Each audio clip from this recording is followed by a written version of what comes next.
นานมาแล้วณหมู่บ้านแห่งหนึ่งมีชายวัยกลางคนคนหนึ่งชื่อลุงทองดีแกเป็นคนจิตใจดีมีเมตตาและขยันขันแข็งลุงทองดีมีที่นาไม่มากแต่เพราะเป็นคนขยันจึงสามารถสร้างมูลค่าให้กับที่นาของแกได้มากมายนอกจากปลูกข้าวแล้วลุงทองดียังปลูกผักเลี้ยงเป็ดเลี้ยงไก่และเลี้ยงวัวอีกด้วย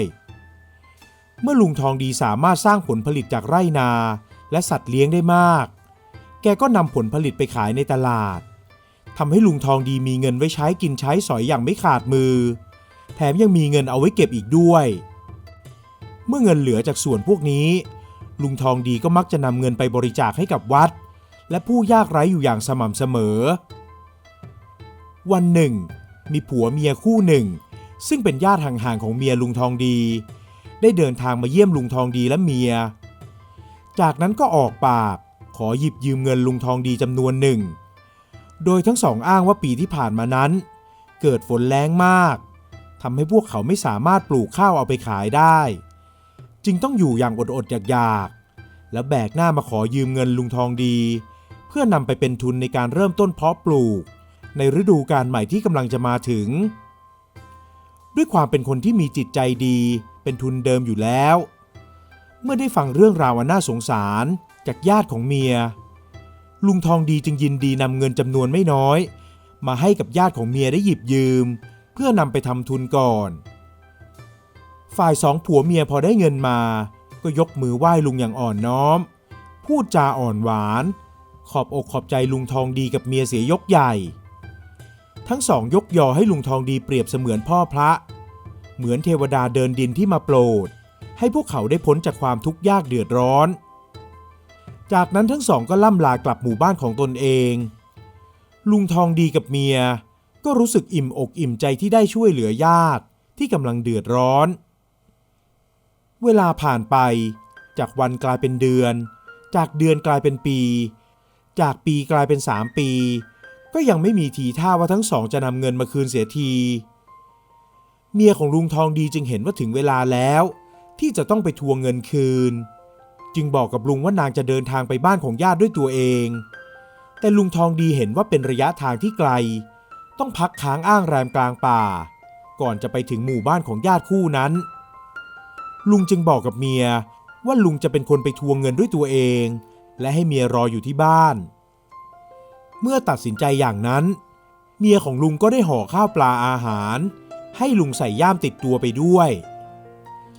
ลุงทองดีก็จัดแจงเตรียมวัวเข้าเทียมเกวียนแล้วออกเดินทางเมื่อลุงทองดีเดินทางออกจากหมู่บ้านไปได้พอสมควรก็ได้เวลากินอาหารเที่ยงลุงทองดีจึงจอดเกวียนไว้ใต้ร่มไม้ใหญ่จากนั้นก็ลงจากเกวียนไปนั่งพักร้อนใต้ร่มไม้จัดแจงเอาใบตองปูรองบนพื้นแล้ววางข้าวปลาอาหารที่เมียจัดเตรียมมาให้แต่ก่อนที่จะลงมือกินข้าวลุงได้นำใบตองมาทำเป็นกระทงแล้วแบ่งข้าวปลาอาหารจำนวนหนึ่งเอาไปวางไว้กลางที่แจ้งพร้อมกับบอกกล่าวเล่า10กับเจ้าที่เจ้าทางณที่แห่งนั้นว่าจะมาขอพักอาศัยชั่วคราวและขอแบ่งปันอาหารให้กับเจ้าที่แถบนั้นรวมถึงสัมภเวสีผีเร่ร่อนไร้ญาติจากนั้นลุงก็วางกระทงใบตองลงแล้วเดินกลับไปนั่งที่โคนร่มไม้เพื่อลงมือกินอาหารอย่างอร่อยลุงทองดีกินข้าวไปได้จนเริ่มจะอิ่มก็ได้ยินเสียงหมาเห่าดังแว่วมาจากพุ่มไม้ครู่หนึ่งหมาสีน้ำตาลอมแดงท่าทางเป็นมิตรก็เดินเข้ามาหามันแกว่งหางไปมาและส่งเสียงครางหงิงๆราวกับจะบอกว่ามันหิวมาหิวก็เข้ามานี่ไอ้แดงข้าจะแบ่งข้าวให้เองกินลุงทองดีกวักมือเรียกเจ้าหมาสีน้ำตาลอมแดงให้เข้ามาหาเจ้าหมาได้ยินอย่างนั้นก็รีบวิ่งกระดิกหางเข้ามาแล้วก้มตัวลงกินข้าวที่ลุงวางไว้บนใบตองให้มันอย่างอร่อยลุงทองดีเห็นอย่างนั้นก็อมยิ้มอย่างเอ็นดูที่เจ้าหมามีท่าทางกินข้าวอย่างเรียบร้อยไม่มูมามและเมื่อกินเสร็จมันก็เงยหน้าขึ้นมองลุงทองดีและส่งเสียงเห่าบ๊อกราวกับจะบอกว่าขอบคุณลุงทองดีนั่งพักอยู่ใต้โคนร่มไม้อีกครู่ใหญ่ โดยมีเจ้าหมานอนหมอบอยู่ใกล้ๆจากนั้นก็เก็บข้าวของแล้วขึ้นเกวียนออกเดินทางต่อเพราะตั้งใจว่าจะไปให้ถึงบ้านญาติของเมียอย่างช้าก็ไม่ควรเกินเที่ยงของวันรุ่งขึ้นพอลุงทองดีบอกให้วัวเทียมเกวียนเริ่มออกเดินเจ้าหมาแสนรู้ก็วิ่งตามทำไมแกจะไปด้วยหรือลุงทองดีเอ่ยถามมันก็เห่าเสียงบ๊อกตอบเหมือนจะบอกว่าอยากไปด้วยอ้าวไปก็ไปเอ็งตัวไม่ใหญ่มากข้าคงจะพอมีข้าวเหลือแบ่งเอ็งกินบ้างละลุงทองดีว่าอย่างนั้นก่อนจะหัวเราะเมื่อมันกระโดดโลดเต้นเหมือนกับดีใจที่เขาอนุญาตให้มันติดตามไปด้วยแสนรู้จริงนะเอ็งไอ้แดงลุงทองดีเดินทางต่อไปจนกระทั่งผ่านเข้าเขตป่าละเมาะซึ่งไม่ได้เป็นป่าที่ลึกลับหรือน่ากลัวแต่อย่างใดเพราะเป็นเส้นทางที่ชาวบ้านใช้เดินสัญจรไปมาชาวบ้านที่จะเดินไปมาระหว่างหมู่บ้านต่างๆเพื่อไปค้าขายหรือไปเยี่ยมญาติมิตรก็ล้วนแต่ใช้เส้นทางผ่านป่าแห่งนี้กันทั้งนั้นลุงทองดีตั้งใจจะเดินทางให้พ้นป่าก่อนจะค่ำมืดแต่ก็ไม่ทันเพราะเกิดมืดค่ำเสียกลางทางจึงจำใจต้องค้างคืนในป่าแห่งนั้นนั่นเอง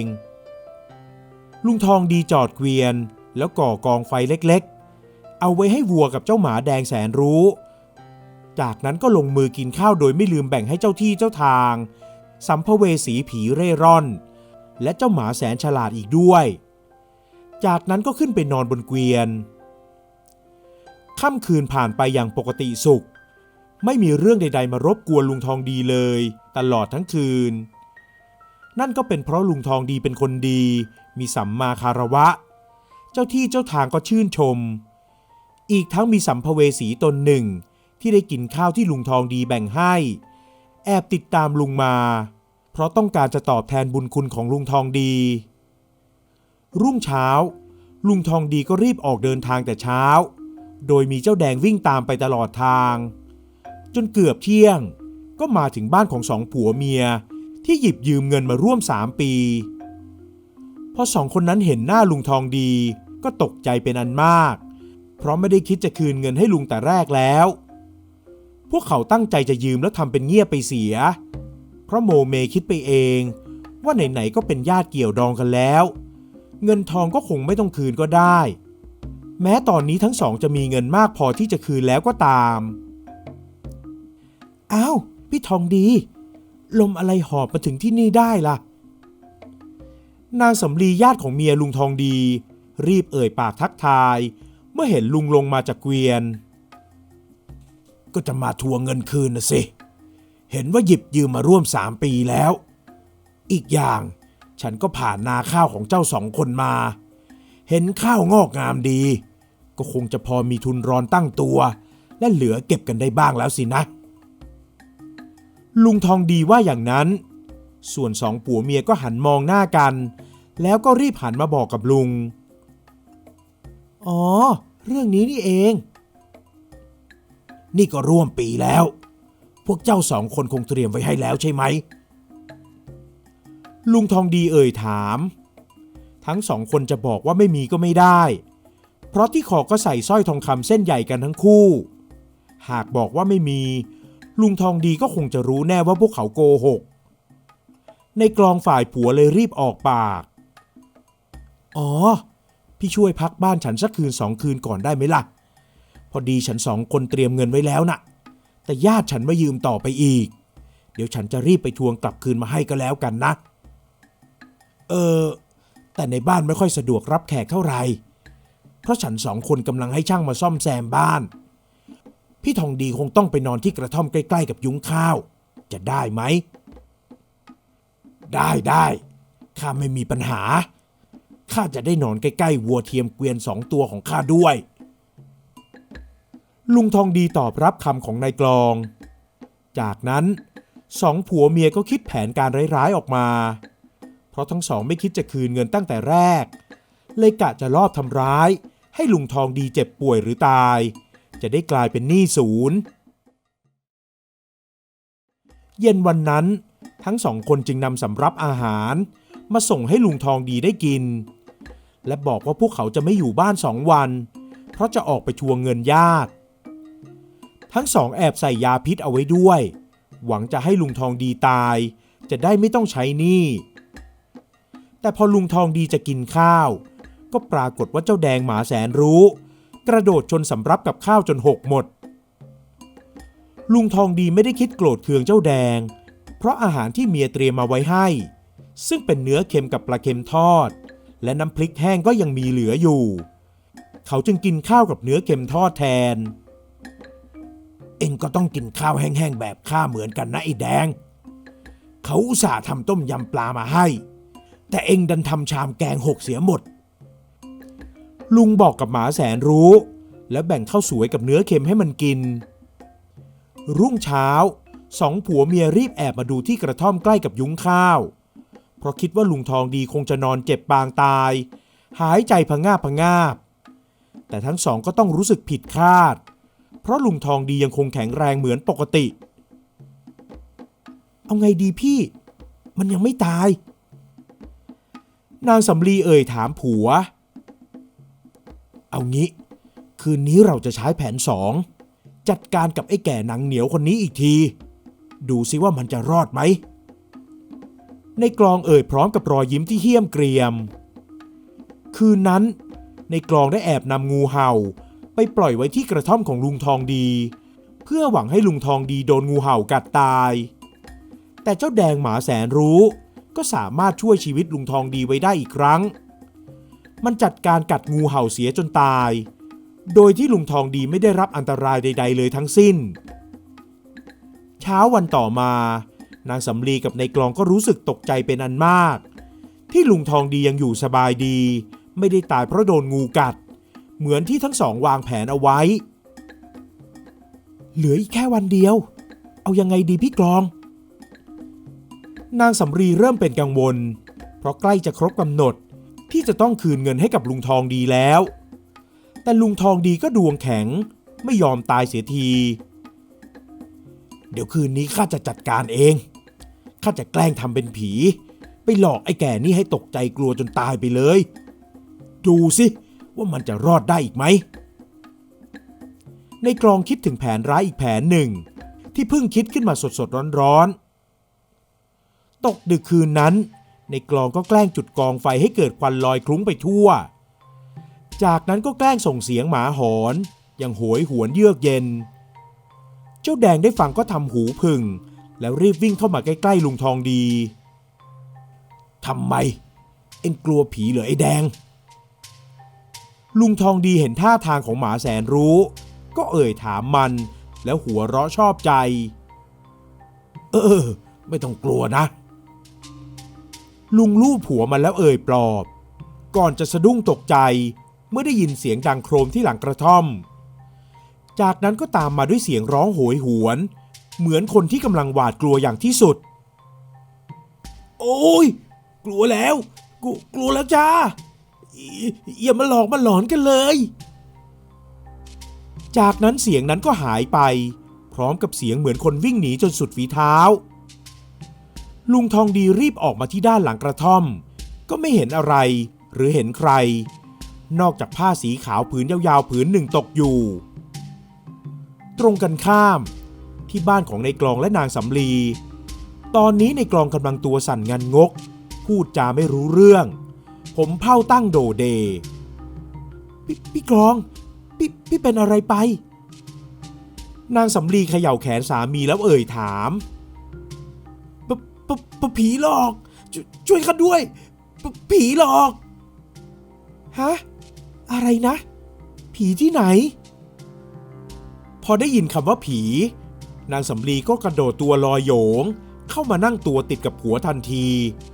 แล้วยกมือขึ้นพนมไหว้พระปลกผีมันมากับไอ้แก่มันบอกให้คืนเงินให้กับไอ้แก่ในกลองพูดไปปากคอก็สั่นไปพลางมือก็ยกขึ้นไหว้ท่วมหัวหลับหูหลับตาเพราะกลัวจะเห็นภาพผีอันน่าสยดสยองอีกครั้ง